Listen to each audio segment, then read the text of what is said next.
Acuífero es el conjunto de rocas que permite la permeabilidad del agua y puede acumularla en sus poros o grietas. A esta agua retenida se le conoce como agua subterránea y puede llegar a presentar un tamaño alrededor de 2 millones de kilómetros cuadrados. Los acuíferos presentan dos partes diferenciadas: la zona de saturación, que retiene el agua e impide que ésta siga circulando o filtrándose, y una zona de aireación, que es la que se encuentra encima de la zona de saturación y se mantiene sin agua retenida. Los acuíferos se forman cuando el agua que cae en forma de lluvia no solo aumenta el nivel de los ríos y lagos, sino que también se filtra a través de las rocas permeables hasta alcanzar los acuíferos, que pueden ser de distintos tipos, como se va a explicar. Las aguas subterráneas contenidas en los acuíferos suelen hacerse visibles cuando emanan a la superficie. Esto lo hacen en forma de manantiales, otras masas de agua que pueden descargarse en los ríos, arroyos o lagos, y que también sirven como sustentos de estos. Las aguas subterráneas, por lo tanto, cuentan con una gran importancia, ya que hacen aumentar el caudal del agua dulce, el cual solo representa el 3% del agua del planeta. El acuífero más grande del mundo se encuentra en África y recibe el nombre de Acuífero de Piedra Arenisca de Nubia, llamado así por la piedra más importante por la que está formado. El segundo acuífero más grande del mundo se encuentra en Australia. Cuenta con un área de 1.700.000 kilómetros cuadrados.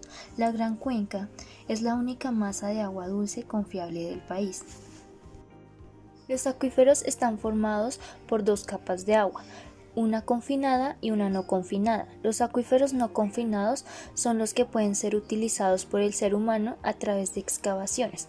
El agua que permanece en los acuíferos confinados es de difícil acceso, no solo porque se encuentra a mayor distancia, sino porque también la roca es más difícil de excavar. Acuitardos son formaciones geológicas que tienen la capacidad de almacenar una gran cantidad de agua, pero su capacidad de drenaje y de transmisión suele ser baja.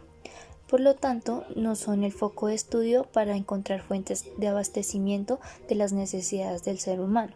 Sin embargo, los acuitardos juegan un papel importante en la transmisión del agua en recargas verticales de acuíferos en grandes extensiones.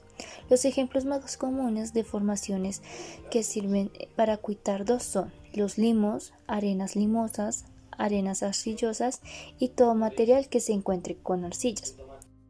Acuífugos son formaciones geológicas que son incapaces de contener y transmitir agua, por lo tanto se les considera impermeables. Están representados por rocas muy compactas y que no se encuentran fracturadas ni karstificadas, tales como granitos y basaltos. Entre estos están las rocas ígneas y las calizas, que entre estas encontramos las rocas calcáreas. Acuicludos son formaciones geológicas que pueden contener grandes cantidades de agua en sus poros. Sin embargo, se caracterizan porque su capacidad de drenaje es muy baja y su capacidad de transmitir el agua es nula.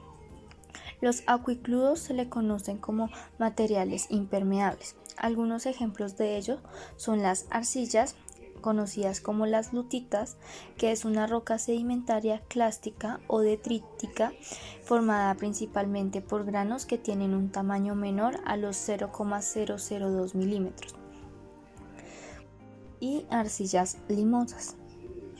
Las formaciones geológicas, o cómo se forman los acuíferos, acuitardos, acuicludos, son gracias a las aguas pluviales que se infiltran a través de los suelos para finalmente llegar hasta los estratos impermeables, que es donde no se permite el paso del agua. Los acuíferos son formados gracias a aquellas precipitaciones ya nombradas, donde las rocas porosas absorben esta agua, formando los llamados acuíferos.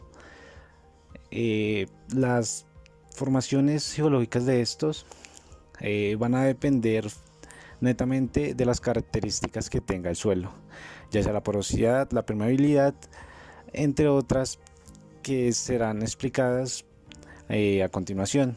los diferentes tipos de huecos, detroides, kársticos o mixtos. No existen formaciones geológicamente impermeables. Todos presentan cierta capacidad de transmitir agua, aunque sea de manera muy lenta. Por otra parte, tampoco existen formaciones con porosidad nula. Pueden ser muy pequeños, pero todas las formaciones la tienen. Es por ello que los acuicludos y acuífugos tienen formaciones de baja o muy baja permeabilidad, que son conocidos como impermeables. Algunos tipos de formaciones hidrogeológicas son acuíferos, los cuales están compuestos por formaciones aluviales con gravas y arenas y formaciones calizas karstificadas. Estos cuentan con un rango de permeabilidad de 1 a 1000 metros por día y su rango de porosidad es de 10 al 30%. Los acuitardos cuentan con formaciones aluviales con arenas muy finas, limos y arcillas y con formaciones margosas. Estos tienen rangos de permeabilidad de 0.1 a 0.001 metros por día y su rango de porosidad es del 20 al 40%. Los acuicludos cuentan con formaciones arcillosas, los cuales tienen un rango de permeabilidad de 10 a la menos 4 a 10 a la menos 7 metros por día y su rango de porosidad es mayor al 40%. Los acuífugos cuentan con rocas ígneas y metamórficas sanas, también con formaciones carbonatadas sin fisuración ni karstificación. Su rango de permeabilidad es menor a 10 a la menos 6 metros por día y su rango de porosidad es menor al 0.1%. Yo les hablaré sobre los tipos de acuíferos. Existen numerosas clasificaciones de los tipos de acuíferos según el criterio que se desee utilizar, y las más comunes, las cuales presento a continuación, son en base a su comportamiento hidrodinámico, hidráulico y composicional. La primera clasificación de este tipo de acuíferos son los tipos de acuíferos según su comportamiento hidrodinámico. Desde el punto de vista hidrodinámico se pueden distinguir los siguientes tipos de acuíferos que ya fueron mencionados por mi compañera, y pues aquí en esta parte no haré tanto énfasis en estos puesto que ya fueron explicados. Estos son los acuíferos, acuitardos, acuicludos y acuífugos. La siguiente clasificación de los tipos de acuíferos es según su comportamiento hidráulico, atendiendo sus formaciones geológicas así como su posición estructural en el terreno. Dentro de estas clasificaciones tenemos los acuíferos libres, acuíferos confinados, acuíferos semiconfinados, acuíferos colgados y finalmente acuíferos multicapas. Para este caso comenzaré hablándoles sobre los acuíferos libres. Los acuíferos libres también son llamados no confinados o freáticos. Entre ellos existe una superficie libre y real del agua almacenada que está en contacto con el aire y a presión atmosférica. Entre la superficie del terreno y el nivel freático se encuentra la zona no saturada. La superficie hasta donde llega el agua se denomina superficie freática. Cuando esta superficie es cortada por un pozo se habla de nivel freático en este punto. Por lo tanto, la superficie freática es una superficie real que delimita el acuífero libre de la zona badosa. Al contrario de lo que pudiera parecer en un principio, la superficie freática no constituye el límite entre la zona del terreno totalmente saturada en el agua y la zona parcialmente saturada. Por encima de la superficie freática se sitúa una porción de terreno cuyos poros están completamente ocupados por agua, y esto por lo tanto quiere decir que están totalmente saturados. Sin embargo, se encuentra a presión menor que la atmosférica. Esta porción de terreno se conoce como la zona o franja capilar, como podemos observar en la imagen, y no pertenece al acuífero libre, puesto que el agua de esta franja del terreno se encuentra retenida por tensión superficial. El espesor de esta franja capilar varía en función del tamaño de los poros, como lo vemos en la imagen, un bloque tridimensional de un acuífero libre donde el límite superior del acuífero viene dado por la posición del nivel freático. Y por encima de este se sitúa la zona capilar, que aunque está totalmente saturada, se caracteriza por contener agua a presión menor que la atmosférica. Los acuíferos confinados, también llamados cautivos, a presión en carga. En ellos el agua está sometida a una presión superior a la atmosférica y ocupa totalmente los poros o huecos de la formación geológica, saturándola totalmente. Si se extrae el agua de él, ningún poro se vacía, solo disminuye la presión del agua. Al disminuir la presión, se pueden llegar a producirse asentamientos y subsidencias del terreno.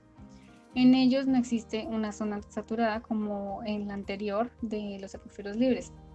En el caso que se perforase este tipo de acuíferos, el nivel del agua ascenderá hasta situarse en una determinada posición que coincide con el nivel de saturación del acuífero en el área de recarga. A este nivel se le conoce con el nombre de nivel piezométrico. En pocas palabras, estos acuíferos confinados corresponden a formaciones geológicas permeables completamente saturadas de agua, confinadas entre dos capas o estratos que podemos asumir como impermeables, ya sean acuífugos o acuicludos. En estos casos, el agua del acuífero está sometida a una presión de confinamiento, que será la suma de la presión hidrostática más la presión litostática de la capa impermeable y también del resto de terreno subyacente si es que lo hay, más la presión atmosférica. En la figura se muestra un esquema que ilustra la disposición estructural de un acuífero confinado. Como se puede observar, aunque la formación acuífera permanezca confinada a lo largo de grandes extensiones, también es habitual que en alguna parte aflore a la superficie y se convierta entonces en un acuífero libre. Es en estas zonas aflorantes donde los acuíferos confinados suelen recibir la mayor parte de su recarga procedente, en general de la infiltración del agua de lluvia. Acuíferos semiconfinados. Estos acuíferos son más frecuentes que los acuíferos confinados. Con esto podemos afirmar que se trata de acuíferos a presión, pero en algunas de las capas confinantes son semipermeables, es decir, acuitardos. Estos acuíferos corresponden a situaciones similares a las que presentan los acuíferos confinados, pero tienen una particularidad y es que el estrato confinante corresponde a un acuitardo, en lugar de un acuífugo o acuicludo. Por lo tanto, los acuíferos semiconfinados pueden recibir una cierta carga, también es llamada goteo, a través de la capa semipermeable que los confina. Y como podemos observar en la imagen, podemos ver en el medio el acuífero semiconfinado con todos los que ya mencionamos, el acuífero libre y el acuífero confinado. En el caso de los acuíferos semiconfinados es posible la filtración vertical muy lenta a través del material confinante semipermeable. Algunos autores se refieren a esta filtración vertical con el nombre que ya mencioné de goteo. En la figura se muestra un esquema del funcionamiento hidrogeológico de un acuífero semiconfinado. Por lo que, digamos que resumiendo esta parte en pocas palabras, quiere decir que estas formaciones de acuíferos semiconfinados se sabe que son similares a las confinadas, solo que las capas confinantes corresponden son a acuitardos en lugar de acuicludos y acuífugos. Y por esta razón, a través de dichas capas confinantes se establece la filtración vertical muy lenta o goteo. Siguen los acuíferos colgados. Estos acuíferos colgados se producen ocasionalmente cuando, por efecto de una fuerte recarga, asciende el nivel freático quedando retenida una porción de agua por un nivel inferior impermeable. Para hacer referencia a las acumulaciones de agua subterránea de escasa continuidad lateral situadas por encima del nivel freático principal.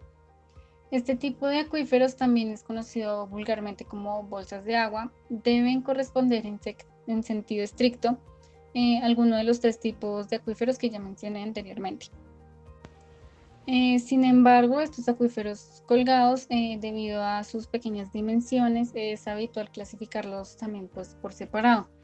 Los acuíferos colgados son frecuentes en formaciones geológicas détricas, que más adelante les hablaré sobre qué significa esto, especialmente de origen aluvial y fluvial, en las que podemos encontrarnos con depósitos también llamados lentejones de materiales poco permeables como son los limos y las arcillas, inmersos en un material granular de mayor permeabilidad. Con cierta frecuencia, estos acuíferos colgados son los responsables de la alimentación de pequeños manantiales, los cuales suelen presentar fuertes variaciones estacionales de caudal.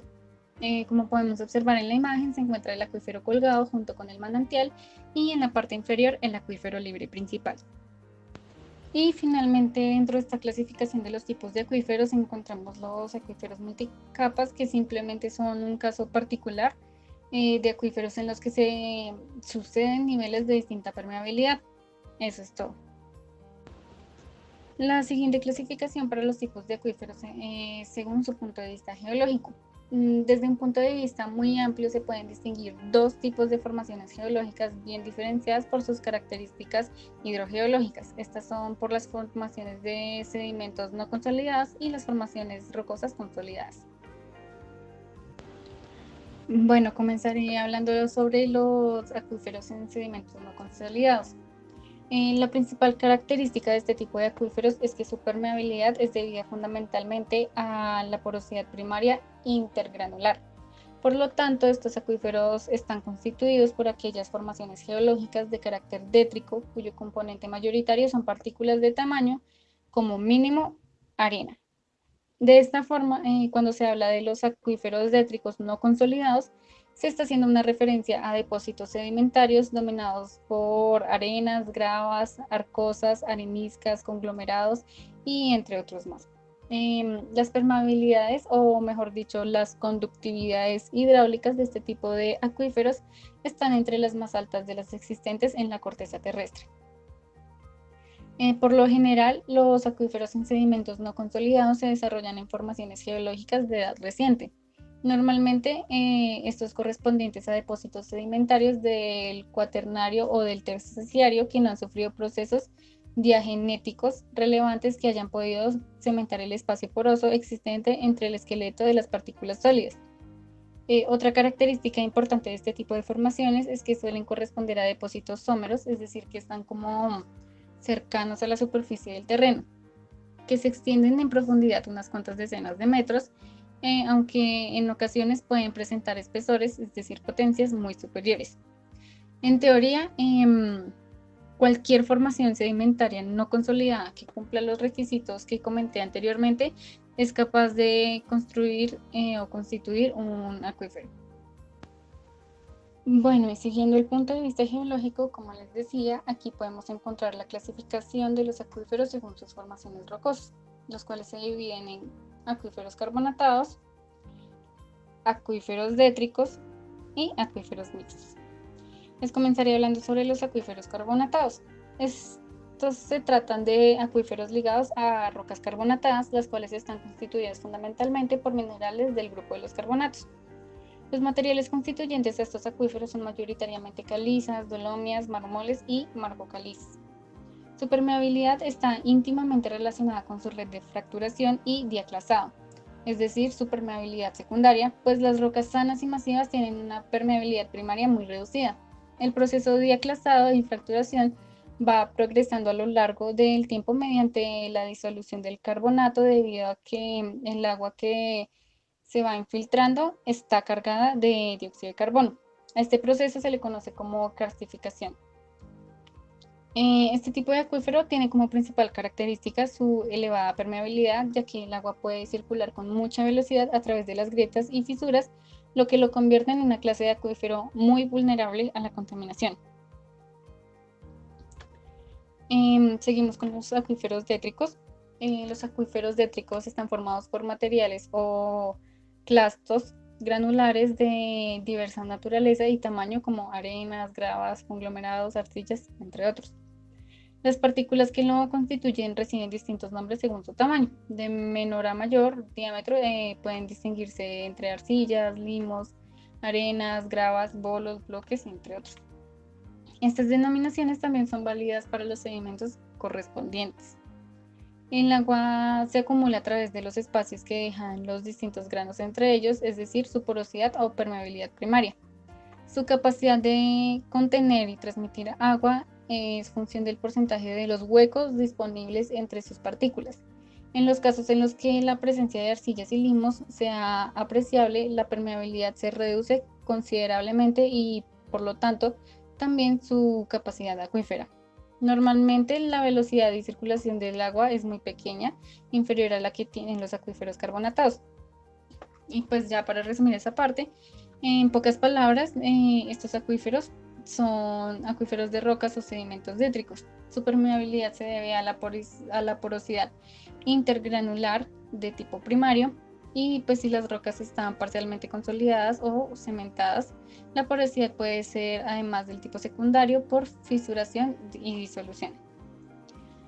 Y ya finalmente, dentro de esta parte también encontramos los acuíferos mixtos, que simplemente su porosidad se ve a un conjunto de todas las anteriores causas que ya mencioné, los otros acuíferos.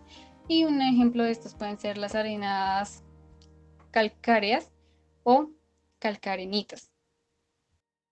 Parámetros hidrogeológicos. Los parámetros hidrogeológicos son las características de los acuíferos que rigen su comportamiento frente a la circulación hídrica y a influencias externas como su alimentación, extracción, entre otros.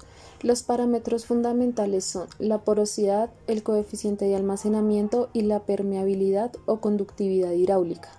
Otros derivan de los anteriores, así la transmisividad es el producto de la permeabilidad por el espesor saturado. Porosidad. La porosidad es la relación entre el volumen de huecos y el volumen total de una roca. Este depende únicamente de la constitución de la roca y de su textura característica. Puede expresarse en porcentaje o en tanto por uno, pero en cualquier caso suele ser adimensional. En esta podemos encontrar la porosidad total y la porosidad eficaz. Porosidad total. Se refiere al volumen total de poros independiente de que el fluido tenga o no la capacidad de circular entre ellos. Este se representa con la letra M sub T y es el volumen de poros sobre el volumen total. Porosidad eficaz. Es la relación entre el volumen de agua gravífica, que es la agua que una roca o sedimento puede liberar por efecto exclusivamente de la gravedad, y el volumen total de la roca o sedimento. Se representa con la letra M sub E y es el volumen de agua drenada por gravedad sobre el volumen total. Coeficiente de almacenamiento. Este coeficiente representa la capacidad para liberar agua de un acuífero y se define como el volumen de agua que es capaz de liberar un prisma base unitaria y de altura del acuífero. El volumen de agua que proporciona un acuífero libre se puede calcular mediante la porosidad eficaz, pero este parámetro no sirve en el caso de los acuíferos confinados, cuando estos suelen proporcionar agua, ya que todos sus poros continúan saturados, solo disminuye la presión, de modo que el dato de la porosidad eficaz no indica nada. Se necesita un parámetro que indique el agua liberada al disminuir la presión en el acuífero, que es el coeficiente de almacenamiento. Este se define con la letra S y es el volumen de agua liberada sobre el volumen total que ha bajado la superficie piezométrica. En esta figura se puede observar una columna de 1 metro cuadrado de base de un acuífero confinado, en la que la superficie piezométrica ha bajado 1 metro. El pequeño volumen de agua obtenido es S, que es el coeficiente de almacenamiento. En un acuífero confinado, el agua y el acuífero están comprimidos, y el agua que libera el acuífero confinado cuando se la extrae, por ejemplo, mediante un bombeo, proviene exclusivamente de la decompresión, no del almacenamiento. De hecho, el acuífero al acabar el bombeo sigue completamente saturado, solo que ligeramente decomprimido. A esa agua que expulsa gracias a la decompresión, permaneciendo saturado el acuífero, se le denomina coeficiente de almacenamiento elástico. Lo único que pasa es que tanto el agua como el terreno son poco compresibles. El agua normalmente es menos compresible que el terreno. Permeabilidad. Es el parámetro que permite evaluar la capacidad de transmitir agua de un macizo rocoso en función de su textura. El coeficiente de permeabilidad se mide en función de unidades de velocidad. Es el parámetro hidráulico que registra mayores variaciones en función de la textura de la roca. En esta se pueden encontrar dos: permeabilidad efectiva o conductividad hidráulica, que está en función de sus características texturales del medio físico, y la permeabilidad intrínseca depende de las características internas del medio permeable. En hidrogeología, la permeabilidad o conductividad hidráulica es un concepto más preciso. Acá se puede apreciar la ley de Darcy, que es la constante de proporcionalidad lineal entre el caudal y el gradiente hidráulico, donde caudal por unidad de sección es igual a K por el gradiente hidráulico. K se refiere al coeficiente de permeabilidad de Darcy y el gradiente hidráulico está dado por la diferencia de potencial entre A y B sobre la distancia entre A y B. Como se mencionó anteriormente, la permeabilidad tiene dimensiones de velocidad, pero no es un parámetro que indique realmente la velocidad de circulación del agua subterránea. La permeabilidad en un acuífero puede variar notablemente según la dirección que tome el agua. La permeabilidad vertical, que es necesario tener en cuenta si el flujo es vertical, ascendente o descendente, suele ser en los acuíferos detríticos, 2 o 3 órdenes de magnitud inferior a la horizontal. A este cambio del valor de permeabilidad según la dirección que lleve el agua se denomina anisotropía. En esta tabla se presentan los valores de permeabilidad de diferentes agrupaciones litológicas. Transmisividad es el parámetro para evaluar la capacidad de transmitir agua de los acuíferos teniendo en cuenta la textura del acuífero y las características del fluido, donde transmisividad es igual a la conductividad hidráulica por el espesor. Como las unidades de la conductividad hidráulica son longitud sobre tiempo y las del espesor son longitud, las unidades de transmisividad serán longitud cuadrada sobre tiempo. Por ejemplo, estas se pueden dar en metros cuadrados sobre día o centímetros cuadrados sobre segundo. En el ejemplo mostrado en la imagen, la transmisividad en ambos casos sería de 150 metros cuadrados sobre día. La transmisividad es variable en acuíferos libres. En un acuífero confinado, su espesor es constante. Esto ocasiona que la transmisividad también sea constante. En un acuífero libre, su espesor saturado varía con la oscilación de la superficie freática, por ejemplo, en invierno y verano, con lo que varía también su transmisividad. Acá podemos apreciar una tabla de los valores de la transmisividad, donde un acuífero pobre o poco productivo podría considerarse aquellos que tienen transmisividad por debajo de 10 metros cuadrados sobre día. Y la transmisividad de 100 o más indicarán acuíferos muy productivos.